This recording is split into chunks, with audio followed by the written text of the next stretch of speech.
Do undocumented immigrants get Social Security? Most of the time, when I get this question or comment on this or any platform, it is a lot nastier in its formulation. So I will be as clear as possible. Undocumented immigrants unequivocally add to Social Security's finances because they are required to pay taxes in, but they are not entitled to get benefits out. I will talk about how much they contribute and why, how much they don't get out and why, and where this misconception can come from. So first, why do they pay in and how much? Well, they pay in because they're legally required to. Even if you are not authorized to work here, if you are working, you are still legally required to pay taxes. Many immigrants also do because they want to have a record of tax payments in following the law should they get the opportunity to apply for status or citizenship. Through tax identification numbers, ITINs, or through fake social security numbers or duplicative social security numbers, it is estimated that undocumented immigrants contribute about $13 billion a year in payroll tax contributions or independent contractor tax contributions. They're not that does not earn them any credits with Social Security, and it does not get them, and they are not entitled to benefits based on unauthorized work contributions. Now, can they get benefits? No, they don't have credits, so they can't apply for benefits and they're not allowed to. There are some unauthorized immigrants who do get Social Security. They get it in one of two ways. The first is that they were an authorized worker when they contributed, but they're now an unauthorized immigrant when they're receiving. So this is someone who overstays their visa, someone who was, legally eligible to work here and contributed to Social Security, earned enough credits to claim it, but then their visa ended and they didn't leave. And so now they are technically an unauthorized immigrant receiving Social Security, although they were not fraudulent paying in. They're just not legally they don't have legal authority to be here anymore. A much smaller share are individuals who purchased a fake Social Security number that, they must have paid enough for that they're the only one who has. So they paid in on the fake number and then they get out on the fake number.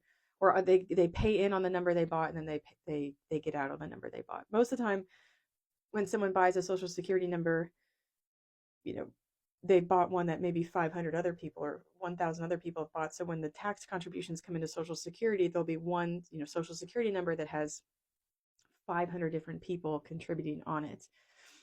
They wouldn't get Social Security. What would happen is if you are the only one paying in on a real number that you have fraudulently obtained, and then you are the only one getting out. Across these two types, so the authorized worker that became an unauthorized immigrant or the real Social Security number fraudulently obtained, $1 billion in benefits goes out every year. So the net contribution of unauthorized immigrants to Social Security is still, $12 billion. And that number varies based on the number of immigrants of the year, the unemployment rates, has kind of averaged around 13 billion that they pay in and up to $1 billion that they pay out. So wherever you have heard that Social Security is somehow in trouble because of undocumented immigrants, it is just factually incorrect. It has no evidence of support behind it. So where does this misunderstanding come from? I'm going to give the benefit of the doubt that this misunderstanding does not come from, a willful, malicious interpretation of immigrants in our economy and society, and a desire to make up things about them in order to find a reason to dislike them or dislike them more. I'm going to give the benefit of the doubt that someone could be legitimately confused as to the relationship between immigration and Social Security. I would think that comes from probably the fact that immigration in the U.S. has lots of different statuses: temporary, permanent, visas, non-visas, aliens, residents, and new citizens, and many of them legally pay in and are required to pay in.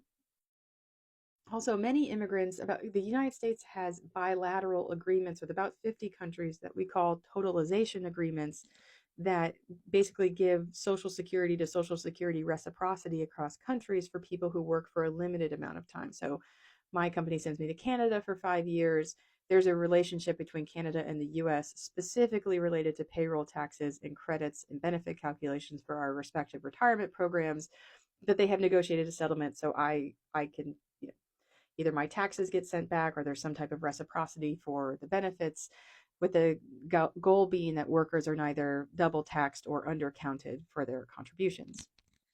That's very confusing. I mean, it's confusing for people who are, um, in the United States or in another country working. The retirement situation, it's confusing, but it's all legal.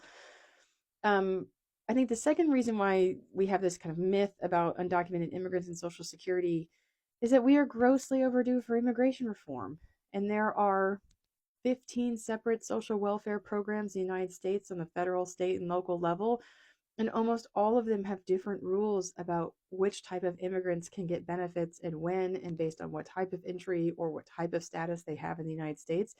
And it's very confusing. In any place where there's a lot of confusion, there's just an easy ability to draw an incorrect conclusion, no matter how good the intentions, but it's also very easy to draw an correct conclusion if you have relatively bad intentions. So